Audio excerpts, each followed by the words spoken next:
BJP നേതൃത്വത്തിനെതിരെ Kozhikode നഗരത്തിൽ പോസ്റ്ററുകൾ.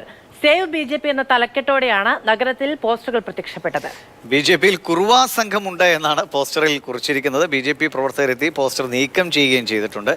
Rahul K V അതിന്റെ വിവരങ്ങൾ കോഴിക്കോട് നിന്ന് നൽകും. രാഹുൽ, പാലക്കാട് ഇങ്ങനെ പുകഞ്ഞുകൊണ്ടിരിക്കുകയാണ്. ഇപ്പോൾ കെ സുരേന്ദ്രൻ നമ്മളോട് പ്രതികരിക്കുമ്പോൾ തന്നെ രാഹുൽ ബി.ജെ.പി പ്രവർത്തകർ തന്നെ എത്തി പോസ്റ്ററുകൾ കയറി കളയുന്നു. ഏതോ ബി.ജെ.പി പ്രവർത്തകർ തന്നെ ആയിരിക്കണമല്ലോ ഇത് ഒട്ടിച്ചിട്ടുമുണ്ടാവുക. പാലക്കാട്ടെ ഒരു സാഹചര്യം ജില്ലാ ഘടകത്തിൽ കോഴിക്കോടുണ്ടോ? അങ്ങനെ ചർച്ചകളൊക്കെ നടക്കുന്നുണ്ടോ?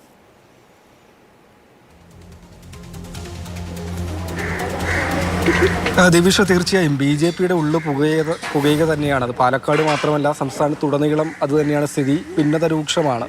അതിൽ ബി.ജെ.പി ജില്ലാ കമ്മിറ്റി ഓഫീസിന് മുൻപിലും നഗരത്തിൽ പല സ്ഥലങ്ങളിലുമായാണ് ഈ വിധത്തിൽ നേതൃത്വത്തിനെതിരെ പോസ്റ്ററുകൾ പ്രത്യക്ഷപ്പെട്ടത്.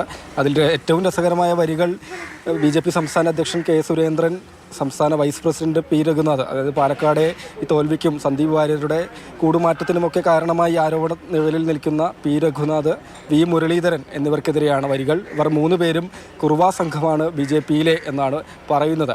ബി.ജെ.പിയെ രക്ഷപ്പെടുത്തണമെങ്കിൽ 3 പേരെയും മാറ്റേണ്ടതുണ്ട് എന്നതുകൂടിയാണ് പോസ്റ്ററിലെ വരികൾ. സേവ് ബി.ജെ.പി എന്നതാണ് തലക്കെട്ട്. എടുത്തു പറയേണ്ടത്, ബി.ജെ.പി ജില്ലാ കമ്മിറ്റി ഓഫീസ് മാരാർജി ഭവൻ്റെ തൊട്ടു മുൻപിലും നഗരത്തിൽ പലയിടത്തുമാണ് ഈ വിധത്തിൽ പോസ്റ്ററുകൾ പ്രത്യക്ഷപ്പെട്ടത്. ബി.ജെ.പി പ്രവർത്തകർ രാവിലെ ഇത് ശ്രദ്ധയിൽപ്പെട്ട ഉടൻ തന്നെ നീക്കം ചെയ്യുകയും ചെയ്തിട്ടുണ്ട്. ദിവിഷ്.